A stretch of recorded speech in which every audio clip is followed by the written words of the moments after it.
Assalamualaikum warahmatullahi wabarakatuh. Sahabat madrasah dimanapun kalian berada, kembali lagi di podcast madrasah kita. Sebuah ruang untuk berbagi cerita, pengalaman, dan wawasan dari berbagai dunia di bidang pendidikan. Saya Rusda Andini, kita ada di program Kursi, Kupas Profesi.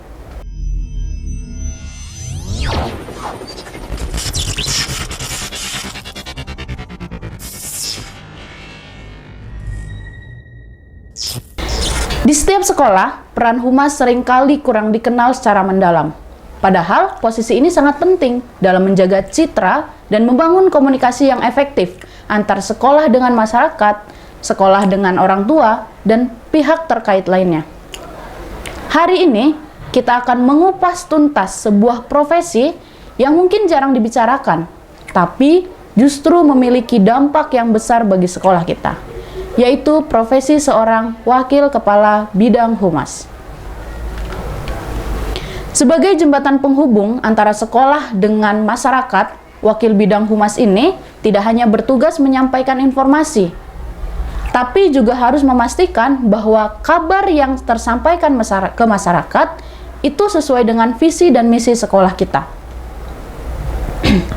Tantangan yang dihadapi pun tidak sedikit, mulai dari harus menyampaikan informasi, menangani isu-isu yang beredar, sampai memastikan bahwa citra yang beredar tentang sekolah kita di masyarakat ini adalah citra yang baik.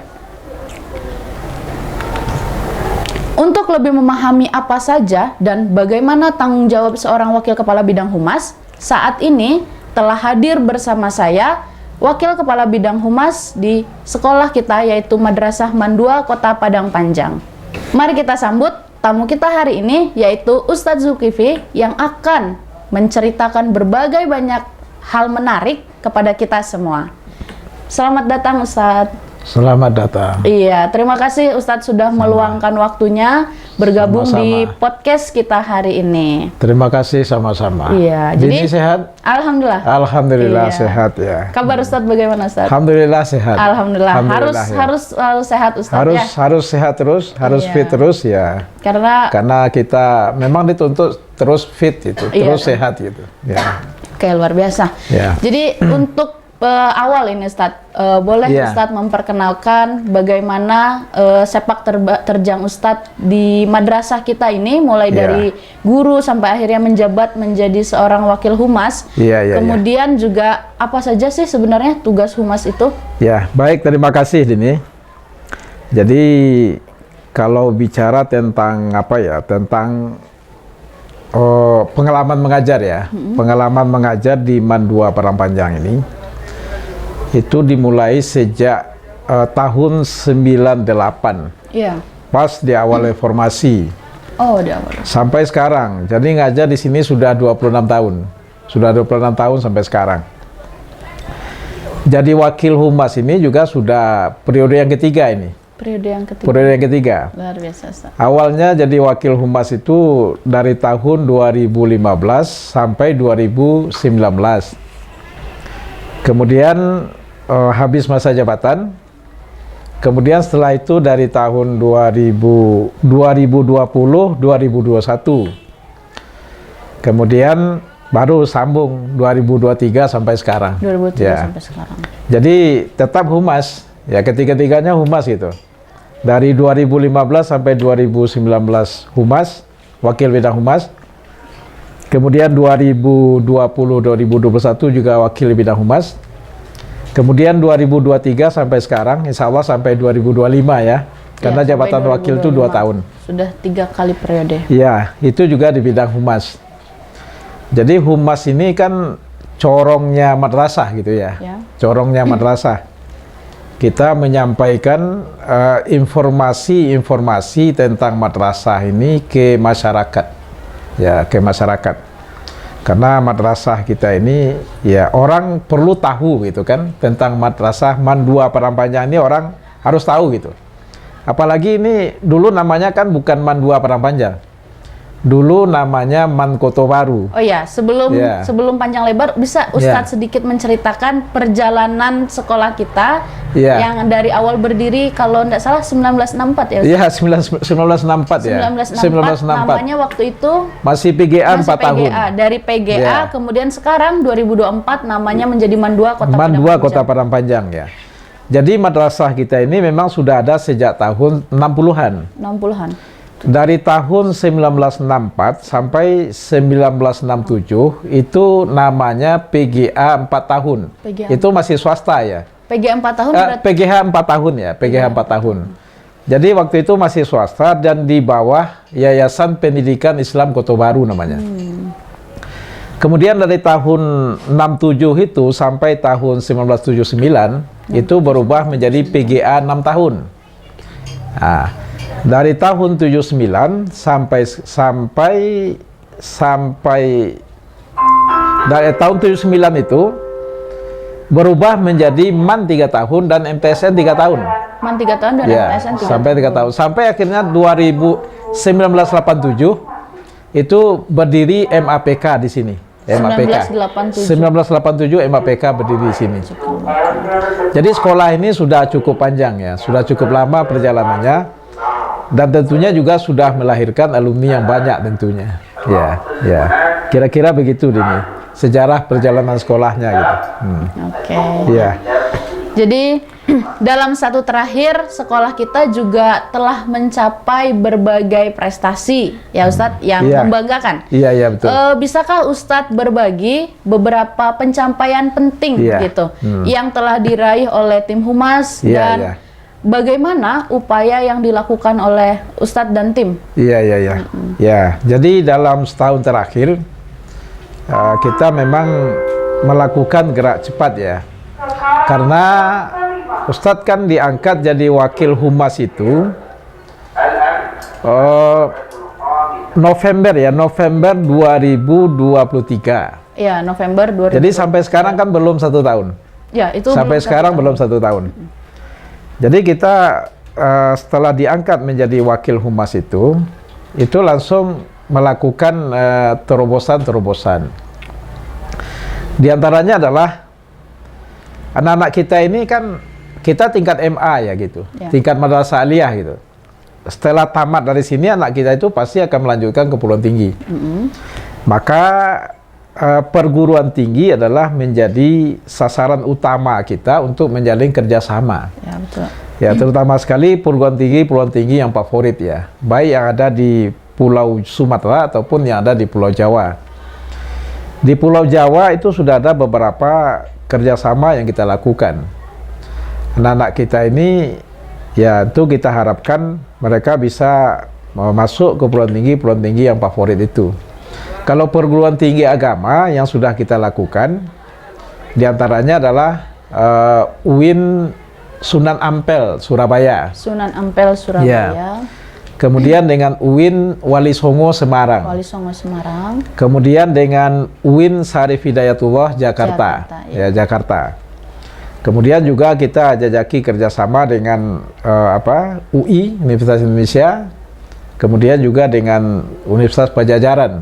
Oh, Unpad di Bandung ya? Unpad di Bandung ya. Kemudian juga dengan UGM. Jadi perguruan tinggi favorit itu kita usahakan, kita jalin kerjasama, gimana anak-anak kita bisa tembus di perguruan tinggi yang favorit itu gitu. Iya. Ini pemirsa pasti penasaran maksudnya dari kerjasama yang dijalin dengan UIN, kemudian UI, UGM dan Unpad itu dalam bentuk apa, Ustadz? Apa yang membedakan setelah kita kerjasama ini? Ya tentu kita mengusahakan anak-anak kita itu bisa tembus di perguruan tinggi itu. Kemudian juga kita mengusahakan anak-anak kita itu bisa dapat beasiswa di situ. Beasiswa. Contohnya di UIN di Surabaya, Sunan Ampel Surabaya, itu alhamdulillah itu anak kita bisa diterima di situ dan dapat beasiswa. Begitupun dengan di Wali Songo ya di Semarang, itu anak kita bisa diterima di situ dan dapat beasiswa. Dan sekarang dengan UIN Jakarta pun juga seperti itu, bisa diterima di situ dan dapat beasiswa. Apalagi di UIN Jakarta ini ada fakultas dirasat Islamiyah. Dirasat Islamiyah ini adalah cabang dari Al-Azhar.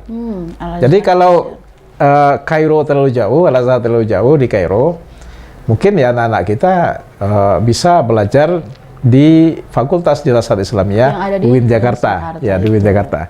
Kemudian tadi lupa ini, dengan UMP itu kerjasama kita sangat intensif, karena di Sumatera Barat lembaga pendidikan tinggi, perguruan tinggi negeri yang konsentrasinya cukup besar untuk pendidikan itu kan UMP, gitu kan. Nah, dengan UMP ini kita sudah jalin kerjasama juga. Bahkan anak-anak kita itu bakat minat anak kita ini nanti kita akan kerjasamakan dengan UMP untuk melakukan pembinaan-pembinaan. Contohnya kemarin itu ada anak kita yang berbakat di bidang penelitian. Kebetulan biologi ya, biologi, Maires ya, biologi. Nah, kita bawa yang akan dia teliti itu kita bawa ke labor UNP. Dan anak kita ini langsung dibimbing oleh dosen UMP. Dan dosen UMP itu kan ya mereka alumni luar negeri kan. Ada yang alumni Eropa, ada yang alumni Amerika. Jadi anak-anak kita yang belajar di sini memang kita akomodir bakat minatnya itu. Dan kita nak main-main. Kita kerjasamakan dengan perguruan tinggi yang munafid begitu. Iya. Ya, kira begitu ini. Luar biasa ya. Dan ini adalah pencapaian yang telah dilakukan kurang dari 1 tahun ya Ustadz? Belum 1 tahun Karena untuk periode Ustadz ini. untuk periode yang ketiga ini baru dilantik di bulan November 2023. Iya. Ini untuk kerjasama kita dengan pihak luar ya Ustadz. Iya. Untuk program kita di dalam, salah di satunya dalam, juga iya. kegiatan saat Betul, ini. betul, Podcast ya. Ustadz. Iya, Untuk betul. kegiatan di dalam Ustadz, Iya. apa saja program unggulan dari Humas ini Ustadz? Baik, terima kasih Dini. Jadi di dalam ya untuk podcast contohnya itu kan kita ada beberapa program untuk podcast ini. Di antara program itu adalah yang pertama kursi namanya. Kursi saat ini ya. Kupas Profesi ini yang saat ini yang sedang berlangsung ini, Kupas Profesi. Luar biasa. Jadi program ini langsung ini adalah ketua kita gitu ya. Langsung di bawah oleh Ustadz Zul. Iya.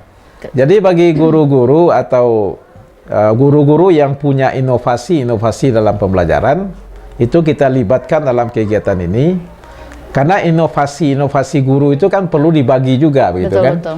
Dibagi juga dengan guru yang lain. Ya, apalagi guru kita nih banyak yang luar biasa ya. Ya, alhamdulillah ya, guru-guru kita ini di sini luar biasa, gitu. Jadi kalau ada satu guru punya inovasi, bagaimana inovasi ini diketahui juga oleh guru lain.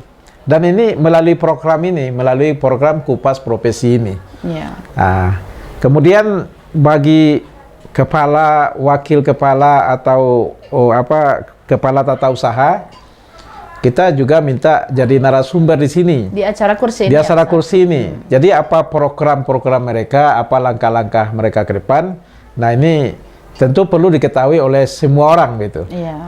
Oleh stakeholder yang ada di MAN 2 Padang Panjang ini dan juga oleh masyarakat begitu. Betul. Kemudian yang kedua ada kegiatan kita alumni memotivasi. Khusus alumni berarti. Khusus alumni ya. Karena alumni kita itu banyak yang sukses, banyak yang berhasil gitu. Kemarin contohnya kita bawa owner dari Jati Prabot Bukit Tinggi. Oh, sudah hadir juga sudah di hadir, sini. Sudah hadir di sini. Dia itu cukup sukses ya, cukup berhasil. Dan ya alhamdulillah alumni kita ini luar biasa. Rektor UIN Batu Sangkar itu alumni kita. Rektor ISI Padang Panjang itu alumni kita.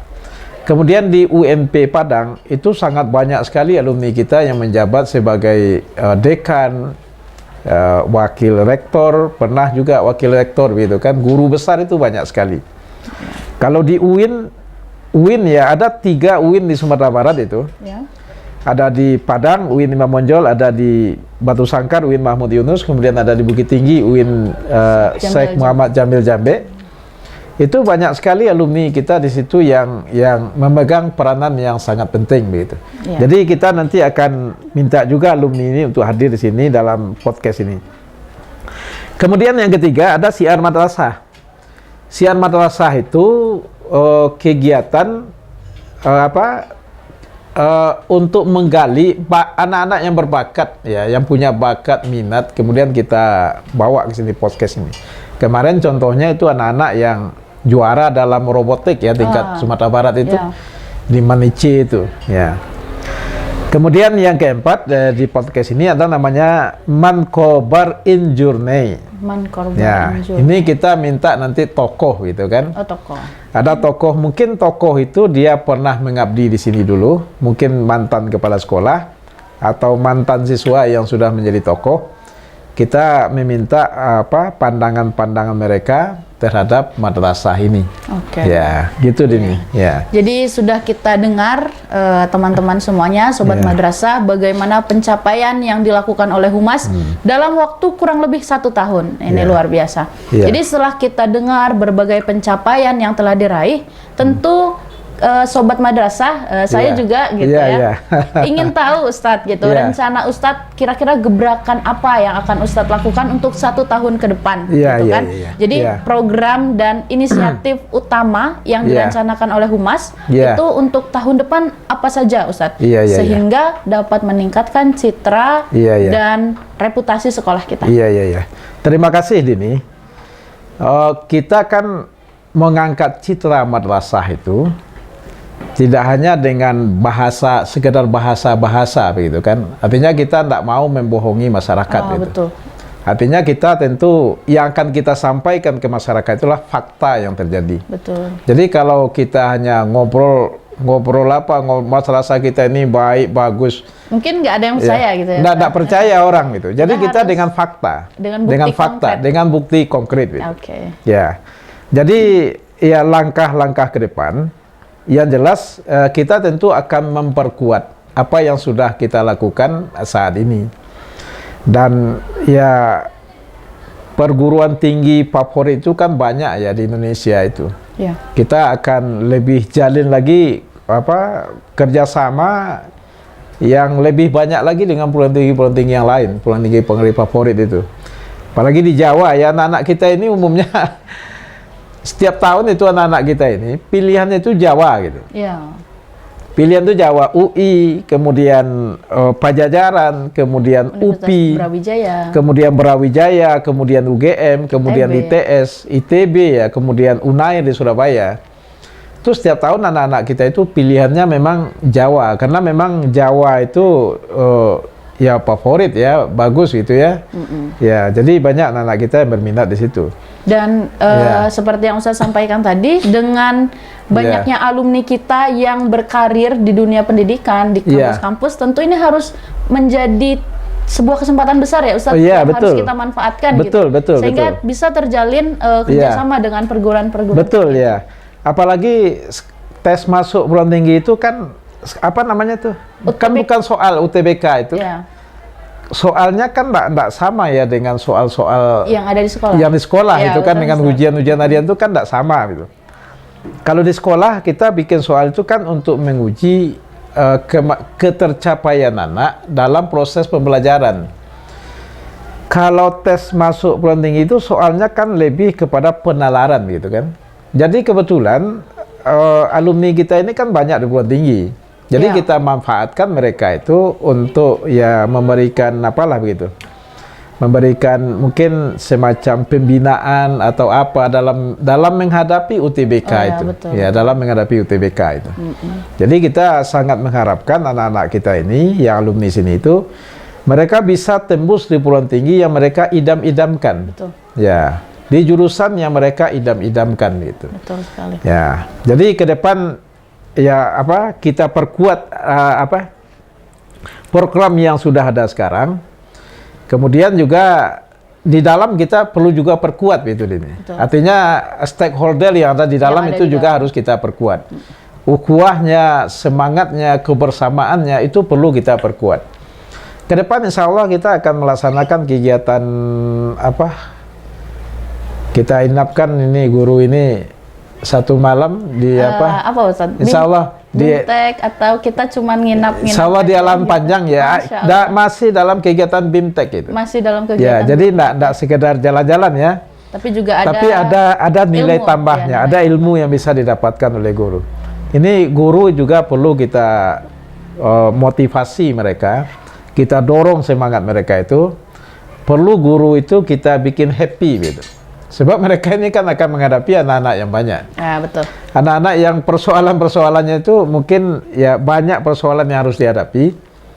Tapi kita harus, guru harus kita bekali dengan apa namanya, dengan sikap, mentalitas, dengan pengetahuan agar mereka dalam menghadapi siswa itu bisa enjoy lah gitu. Enjoy iya, gitu. betul, enjoy. Iya. Jadi oke teman-teman, kita sudah dengar program yang akan dilakukan oleh Ustadz dan tim Humas dalam 1 tahun ke depan. Tapi selain program-program yang akan datang, tentunya juga ada strategi komunikasi gitu ya, yang harus diperkuat. Apalagi saat ini kita dunia digital, Ustadz. Betul ya. Dunia digital gitu kan. Jadi dalam menghadapi tantangan komunikasi di era digital ini, betul ya. Bagaimana cara Ustadz memanfaatkan dan mengatasinya gitu tantangan ini Ustadz, sehingga komunikasi kita baik di dalam maupun di luar itu tetap terjaga. Betul Dini. Jadi apa yang Dini sampaikan itu sangat betul sekali.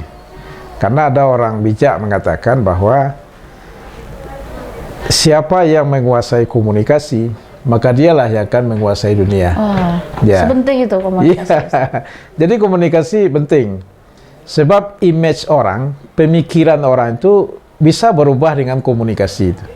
Jadi komunikasi itu penting. Jadi di madrasah kita ini perlu kita perkuat komunikasi itu. Baik komunikasi intern ya kita di dalam, baik komunikasi kita dengan keluar gitu kan, dengan orang luar. Kita jalin komunikasi itu dengan seluruh pihak, gitu. Kita jalin komunikasi. Dengan pengusaha kita juga jalin komunikasi. Ya, kita jalin komunikasi. Karena anak-anak kita ini di sini kan enggak mampu semua begitu kan. Betul. Mereka butuh dana, ya butuh biaya juga untuk sekolah. Jadi alhamdulillah Humas ini menjadi bagian tugasnya juga. Bagaimana bisa membantu anak-anak yang mungkin kurang beruntung ya. Ya, kurang beruntung. Itu alhamdulillah selama ini jalan gitu. Jadi ada muhsinin, orang-orang baik gitu kan. Mereka mau membantu pendidikan anak kita di sini. Ya, itu cukup banyak yang mau seperti itu. Ketika kita sampaikan, itu kan komunikasi ini ya. Betul. Itu bagaimana kita komunikasi yang baik, meyakinkan orang itu kan supaya mau membantu anak-anak kita di sini gitu. Ya, kemudian sarana informasi dan komunikasi ada itu kita harus manfaatkan dengan sebaik-baiknya. Sekarang kan media komunikasi itu banyak. Ada WA, kemudian ada YouTube, kemudian ada Instagram, media sosial. Media sosial, dan itu harus kita manfaatkan. Ya seperti kata orang bijak tadi, kalau kita bisa kuasai informasi, ya kita kuasai dunia gitu. Tapi kalau orang tidak bisa kuasai informasi, dia akan begitu-begitu saja terus. Dia tidak akan berkembang gitu. Dia akan stagnan dia. Jadi tadi sudah Ustadz bahas ya bagaimana kita hubungan dengan komunikasi dengan alumni gitu, dengan pengusaha-pengusaha yang ada di daerah kita juga. Ini sekaligus menjadi pertanyaan terakhir yang Dini ini harus banyak belajar dengan Ustadz karena kita Dini udah jadi tim Humas untuk kalau periode mungkin dua gitu ya, dua periode zaman waktu itu Bu Yat, kemudian sekarang dengan Ustadz, ini juga dengan Ustadz periode yang kedua ya. Periode kedua Ini sangat bersyukur dan beruntung karena Dini belajar langsung dari ahlinya yaitu Ustadz. Ini Dini saja yang di dalam penasaran Ustadz, apalagi sobat madrasah yang di luar, bagaimana cara Ustadz menjembatani gitu Ustadz antara murid kita kan banyak ya Ustadz, 1000 lebih, dan itu 60% dari luar Sumbar. Betul. Iya, betul. Kemudian alumni ketika selesai berarti dia akan kembali ke daerah masing-masing gitu Ustadz. Tapi bagaimana sih Ustadz itu tetap bisa menjaga komunitas alumni dengan orang tua juga sehingga alumni, orang tua dan masyarakat itu bisa berkolaborasi dan membantu sampai ada tadi ya memberikan beasiswa. Iya betul. Itu ada memberikan beasiswa. Gimana tipsnya Ustadz? Jadi kebetulan Ustadz kan alumni sini juga. Alumni sini juga. Jadi dengan alumni itu kenal. Kemudian penghargaan alumni itu kepada seniornya itu kan tinggi. Jadi Ustadz yang 1 tahun di bawah Ustadz itu, Ustadz kan tamat tahun 90 ya. Yang tamat 91 itu dia pasti panggil Uda atau panggil Abang gitu kan. Jadi begitu tingginya penghargaan, tidak ada panggil nama itu. Ya. Begitupun kalau sudah satu tingkat aja di atas Ustaz pasti panggil abang atau panggil uni sama dia, panggil kakak lah gitu kan. Ya. Jadi seperti itu alumni itu. Dan alhamdulillah alumni ini memang mungkin karena jaraknya jauh-jauh gitu ya. Jadi keterikatan terhadap madrasah kita ini memang sangat tinggi gitu. Justru karena jauh, Iya. keterikatannya jadi tinggi. Tinggi keterikatannya ke sini. Jadi ketika kita ada acara, ada kegiatan di sini, ketika kita undang, mereka pasti hadir. Oh gitu. Atau kita minta karang bunga, pasti dikasih gitu. Pasti dikasih. Kemudian dengan orang tua gitu ya. Orang tua ini kan jauh-jauh. Ya makanya tadi itu kita gunakan sarana komunikasi yang ada. Komunikasi. Kita gunakan sarana komunikasi yang ada. Dia alhamdulillah kalau sekarang kan jarak itu tidak ada lagi gitu ya. Tidak ada lagi jarak itu sekarang gitu. Sekarang dunia ini kan sudah seperti kampung besar gitu kan. Iya, betul. Sudah seperti kampung besar. Jadi apa namanya komunikasi itu tidak lagi persoalan sekarang. Dan tidak ada batasan komunikasi. Tidak gitu ada ya, Pak? batasan komunikasi saya saat sekarang itu. Kapanpun, gitu. Kapanpun, dimanapun ya. Tinggal bagaimana kita mengolah Iya, itu ya. betul, betul. Bahkan apa yang terjadi sekarang, contohnya apa yang terjadi di sekolah sekarang gitu. Itu hari itu juga, beberapa saat setelah itu kan orang tua segera tahu gitu kan. Jadi memang ya apa namanya, bagaimana keterbukaan kita dengan orang tua, bagaimana kita meyakinkan orang tua. Meyakinkan orang tua itu ya apa yang sudah kita programkan kita jalankan. Ya, apa yang sudah kita programkan, kita wakil kan semuanya kan 5 itu. Ya. Jadi masing-masing wakil itu kan punya program gitu kan. Ya. Jadi apa yang sudah diprogramkan itu harus kita jalankan. Ya, untuk meyakinkan orang tua itu kan seperti itu. Ya. Nah, jadi alhamdulillah Ustadz, kita Iya. ini sudah ada di penghujung episode. Iya, iya. Nggak terasa dari tadi sudah sharing banyak hal, Iya. bercerita, membagi tips dan trik gitu kan. Iya, iya. Jadi terima kasih kepada Ustadz Zul yang Iya. telah meluangkan waktu, juga berbagi banyak hal kepada saya pribadi juga, Iya. kemudian kepada sobat madrasah yang ada Iya. dimanapun. Jadi dari sini akhirnya nampak bahwa profesi humas Iya. itu sangat luar biasa. Kita Iya, sebagai jembatan menjembatani komunikasi, Iya. terus juga kita sebagai ujung tombak ya Ustadz, Iya, iya, untuk betul. menyebarkan Iya, betul. siar gitu. Iya, karena kabar baik. berapapun hebatnya madrasah ini, kalau nggak diinformasikan orang kan nggak tahu. Iya, orang nggak tahu. Ya. Betul. Ya, sekarang kan zaman apa ya? Zaman informasi. Orang kan lihat di media saja gitu kan. Ini Iya. madrasah ini seperti apa, sekolah ini seperti apa. Orang kan lihat di media begitu. Iya. Jadi informasi dan humas itu penting. Betul. Jadi semoga dengan acara podcast khususnya kursi dengan humas ini dapat memberikan inspirasi dan pemahaman kepada para pendengar tentang bagaimana fungsi humas di lingkungan sekolah. Iya. Kami juga berharap bahwa profesi ini semakin dikenal dan dihargai, Iya. mengingat kontribusinya yang sangat Iya, luar betul. biasa gitu Betul, ya. iya. Ini sangat luar biasa untuk memajukan dan menjaga image baik tentang madrasah dan sekolah Iya. kita ini. Jadi terima kasih kepada seluruh terima kasih kepada seluruh pendengar yang sudah setia bersama kita dari awal sampai akhir. Jika ada yang memiliki pertanyaan, misal atau dari salah satu peserta saya ingin menjadi salah satu donatur. Nah, ini bisa nanti ada Iya, iya, kontak iya. di bawah sini ya.